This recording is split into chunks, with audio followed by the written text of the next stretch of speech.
Hi, welcome back. Today we are going to talk about radians and central angles. Radians are just another way to measure angles.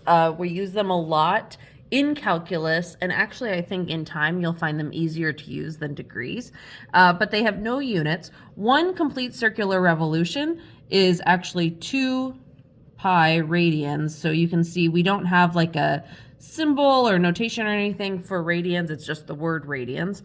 And 1 radian is approximately 57.296 degrees, so nothing too interesting there. If you have a circle here with our initial side and our terminal side of our angle with a ray of r, like our radius of r, and the arc is also equal to r, that's 1 radian. You can see that the arc is r, the radius is r, that's a radian, okay? So this definition is based off of a unit circle with the radius 1 unit with the center at the origin. The circumference is 2 pi r, you know that formula already. And the circumference of our unit circle is going to be 2 pi times 1, since our radius is equal to 1 in our unit circle. So that's what makes the 1 complete revolution equal to 2 pi. So if theta is a central angle in a circle of radius r, and if theta is measured in radians, then the length s of the intercepted arc, that would be this right here, is given by s is equal to r times theta, okay? All right, just something to remember about the definition of that central angle, because we will be using it as time goes on. So we have some common radian measures. One is negative pi over 4 radians. That is going to look like this. It bisects this quadrant here, okay? So we start again on our x-axis, positive x-axis, go down. This is negative pi over 4 radians. Pi over 2 radians goes up here at what you might think of as like a 90-degree angle. This is pi over 2, okay?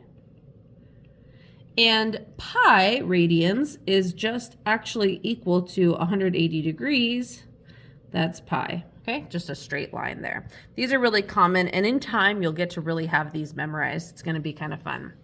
So we can actually convert between units of angle measure.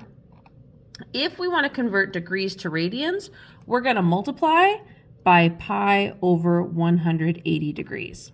But if we want to convert from radians to degrees, we're going to multiply by 180 degrees over pi. Okay, so let's actually convert some angles here. Let's do our left side first. If we're going to convert, again, from radians to degrees, so here we are in radians, we're going to multiply this by 180 degrees over pi, okay? So our pi's cancel out. It's kind of fun, you know, you just treat pi like a variable, even though it is a number. And I'm off camera here typing 180 times 7 is 1260 divided by 6 is 210 degrees, okay? I guess if you want to see the work, you can, but I'm just multiplying. If we have negative 2 pi over 3, we're going to multiply it by 180 degrees over pi. These cancel out. We have 180 times negative 2 divided by 3 gives us negative 120 degrees.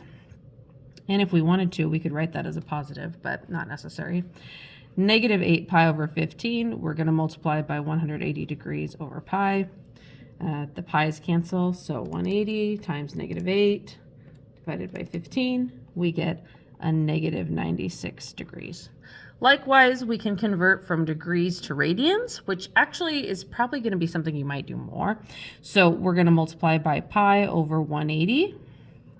So this is just going to be 135 divided by 180. Gives us 0.75, which we can just write as 3 pi over 4.